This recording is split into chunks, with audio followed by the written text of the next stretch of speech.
Good morning friends. ನಾನು ನಿಮ್ಮ ವಿದ್ಯಾರಾಣಿ. ಊಟ ತನ್ನಿಚ್ಛೆ, ನೋಟ ಪರರಿಚ್ಛೆ ಅಂತ ಒಂದು ಮಾತಿದೆ. ಅಂದರೆ ಊಟ ಮಾಡುವುದು ಸ್ವ ಇಚ್ಛೆ ಹಾಗೂ ಸ್ವಯಂ ತೃಪ್ತಿಗಾಗಿ.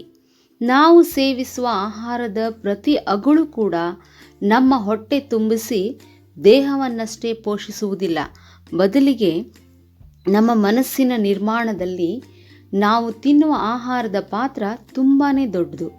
ನಮ್ಮ ಆಹಾರ ಕ್ರಮ ನಮ್ಮ ಕುಟುಂಬದ ಹಿನ್ನೆಲೆಯಿಂದ ರೂಢಿಯಾದುದು ಫ್ರೆಂಡ್ಸ್.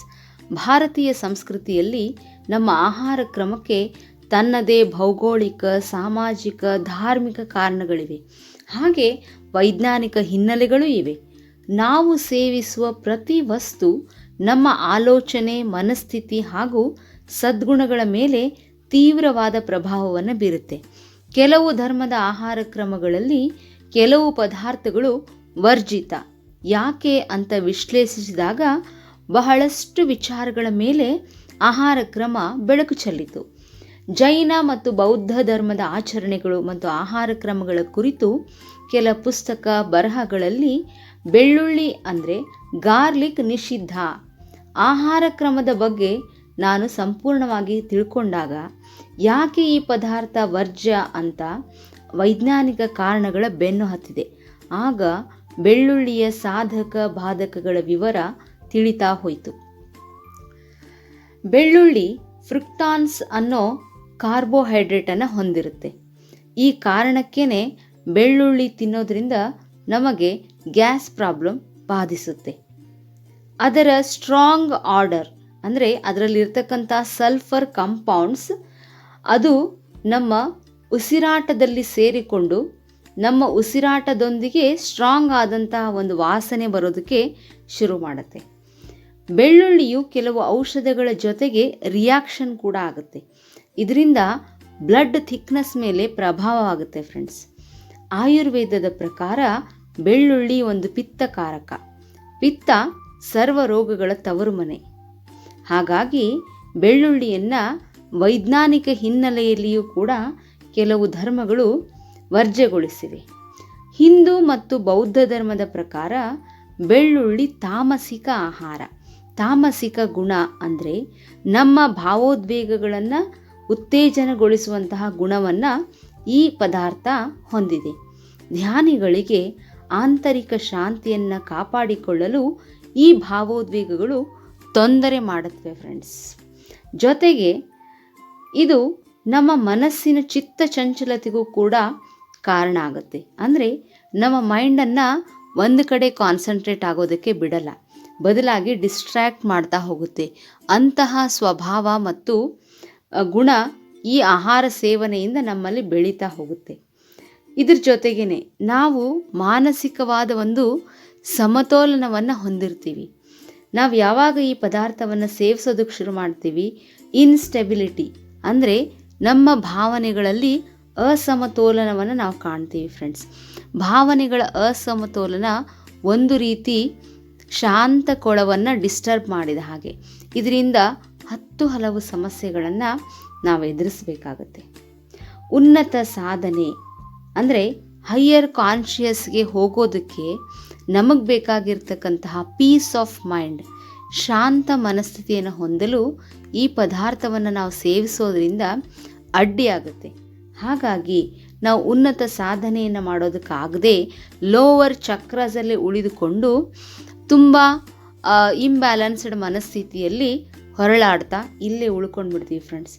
ಎಲ್ಲದಕ್ಕಿಂತ ಮುಖ್ಯವಾಗಿ ಈ ಪದಾರ್ಥವನ್ನು ಅಂದರೆ ಬೆಳ್ಳುಳ್ಳಿಯನ್ನು ಸೇವಿಸೋದ್ರಿಂದ ಕೋಪ ತುಂಬಾ ಬೇಗ ಬರುತ್ತೆ. ಸೊ ಕೋಪ ಒಂದು ಅರ್ಥದಲ್ಲಿ ಬೇರೆ ಎಲ್ಲ ದುರ್ಗುಣಗಳನ್ನು ಕರೆದುಕೊಂಡು ಬರುವಂತಹ ಲೀಡರ್. ಹಾಗಾಗಿ ಕೋಪ ಒಂದು ನಮ್ಮ ಹತ್ರ ಇದ್ಬಿಟ್ರೆ ನಾವು ತುಂಬಾ ಲಾಸನ್ನು ಅನುಭವಿಸ್ತೀವಿ. ಜೊತೆಗೆ ನಾವು ನಮ್ಮಲ್ಲಿ ಆಲ್ರೆಡಿ ಇರ್ತಕ್ಕಂತಹ ಒಳ್ಳೆಯ ಗುಣಗಳನ್ನು ಕೂಡ ಕಳ್ಕೊತೀವಿ. ಹಾಗಾಗಿ ಇದಿಷ್ಟು ಹಲವು ಧಾರ್ಮಿಕ, ಸಾಮಾಜಿಕ ಹಿನ್ನೆಲೆಗಳನ್ನು ಮತ್ತು ಯಾಕೆ ಈ ಥರ ಮಾಡಿದ್ರು, ಅದಕ್ಕೆ ಏನು ಕಾರಣ ಅನ್ನೋದ್ರ ಬಗ್ಗೆ ಹುಡುಕಿದಾಗ ಸಿಕ್ಕಂತಹ ಮಾಹಿತಿ ಫ್ರೆಂಡ್ಸ್. ಪತ್ರಿಜಿಯವರು ಯಾವಾಗಲೂ ಹೇಳ್ತಾ ಇದ್ರು, ಕೆಲವು ಆಹಾರಗಳಲ್ಲಿ ನೀವು ಯಾವುದೇ ಕಾರಣಕ್ಕೂ ಗಾರ್ಲಿಕ್ಕನ್ನು ಅಂದರೆ ಬೆಳ್ಳುಳ್ಳಿಯನ್ನು ತಿನ್ನಬಾರ್ದು, ಮಶ್ರೂಮನ್ನು ತಿನ್ನಬಾರ್ದು ಅಂತ. ಹೀಗೆ ಅದಕ್ಕೆ ಅದರದ್ದೇ ಆದ ಕಾರಣಗಳಿವೆ ಫ್ರೆಂಡ್ಸ್. ಪುರಾಣಗಳ ಪ್ರಕಾರ ಈ ಬೆಳ್ಳುಳ್ಳಿ ಆಹಾರ ಏನಿದೆ ಇದು ಒಂದು ಅಸುರ ಗುಣವನ್ನು ಹೊಂದಿರುವಂಥದ್ದು.